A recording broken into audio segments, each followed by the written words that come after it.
വീണ്ടും എയറിൽ. സ്വന്തം മകനൊന്നും മരിക്കാൻ വേണ്ടി പ്രാർത്ഥിക്കുന്ന ഒരമ്മയാണോ സത്യഭാമ? ആ ഒരു ഓഡിയോ ആണ് സമൂഹ മാധ്യമങ്ങളിൽ വൈറലായിക്കൊണ്ടിരിക്കുന്നത്. സത്യഭാമയുടേത് എന്ന് തോന്നിക്കുന്ന ഓഡിയോ.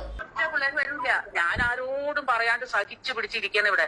സത്യം എന്റെ കൊച്ച ഇവനൊന്ന് ചത്ത് കിട്ടിയെങ്കിൽ സമാധാനം. അത്രയ്ക്ക് നല്ല രാത്രി ഇവിടെ കിടന്ന് ഞാൻ മിണ്ടൂല. എന്താ പറയാ, എനിക്ക് 65 വയസ്സായി, 65 66 എന്നിട്ട് ഇവൻ എന്നെ എടുത്തിട്ട് അടിക്കും.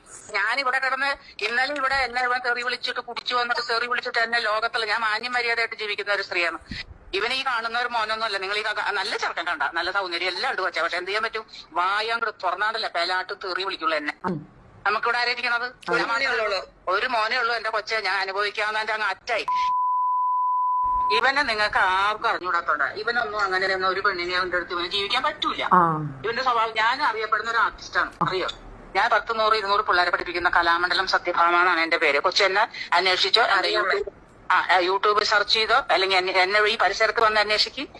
എന്നെ ഈ പോലീസുകാർ വിളിച്ച് ഞാൻ പറഞ്ഞു, നിങ്ങൾ എന്നെ വിളിക്കണ്ട, എന്നെ നിങ്ങൾ വിളിക്കണ്ട. ഞാനിവിടെ തീ തിന്നിരിക്കുന്ന ഒരു അമ്മയാണ്, അറിയോ. ഇവനെ കരുതി ഞാനിവിടെ കിടന്ന് ഇന്നലെ ഇവിടെ എന്നെ ഇവൻ തെറി വിളിച്ചിട്ട് കുടിച്ചു വന്നിട്ട് തെറി വിളിച്ചിട്ട് എന്നെ ലോകത്തുള്ള ഞാൻ മാന്യം മര്യാദയായിട്ട് ജീവിക്കുന്ന ഒരു സ്ത്രീയാണ്. ഞാൻ എന്നെ കൊല്ലണ ഇവൻ. എല്ലാ സ്വത്തും പണങ്ങളും വീടെല്ലാം എന്റെ പേർക്കാണ്. ഇവനെ ഞാൻ എന്തെന്ന് കൊടുത്താലേ ഇവൻ ജീവിക്കുള്ളൂ. കഴിപ്പിക്കണം. എന്റെ പട്ടിയെല്ലാം കഴിപ്പിക്കും. ഞാൻ ജീവിച്ചിരിക്കുമ്പോൾ നടക്കൂല. അവള് ഇനിയൊരു കെട്ടാ 2 കെട്ടി കൊടുക്കും നമ്മൾ സാധാരണ വീടുകളിൽ. ഇനി കെട്ടാ. ഞാൻ പറഞ്ഞ നീ കെട്ടും വേണ്ട, നീ. അപ്പൊ ഞാൻ എങ്ങനെ ജീവിക്കും? നീ എങ്ങനെ ജീവിച്ചോടാന്ന് പറഞ്ഞാൽ തെണ്ടി നടന്ന് ജീവിക്കുന്നത്. എല്ലാ സൗഭാഗ്യങ്ങളും ഉണ്ട് കുട്ടി. ഇവിടെ എല്ലാ 2-2.25 കോടിയുടെ ഒരു വീട്, 3 നില വീട്, സിറ്റിയില് നമ്മുടെ വീട്ടിൽ നിന്ന് നടക്കാനുള്ള ദൂരെയുള്ളൂ.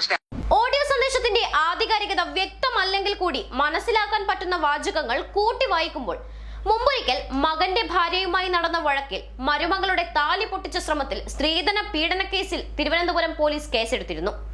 വിവാഹശേഷം മരുമകളെ ശാരീരികമായും മാനസികമായും പീഡിപ്പിക്കുകയായിരുന്നു കലാമണ്ഡലം സത്യഭാമ എന്നാണ് മകന്റെ ഭാര്യയുടെ പരാതി. മരുമകളായ അബിതയാണ് പരാതി ഉന്നയിച്ചത്.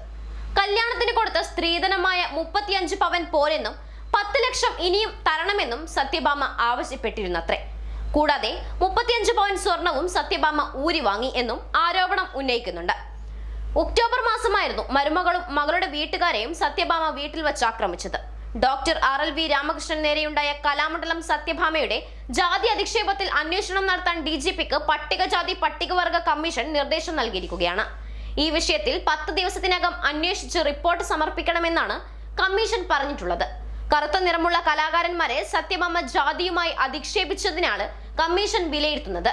അധിക്ഷേപത്തെ നിയമപരമായി നേരിടുമെന്നാണ് RLV രാമകൃഷ്ണൻ പറഞ്ഞിട്ടുള്ളത്. News desk, news tomorrow.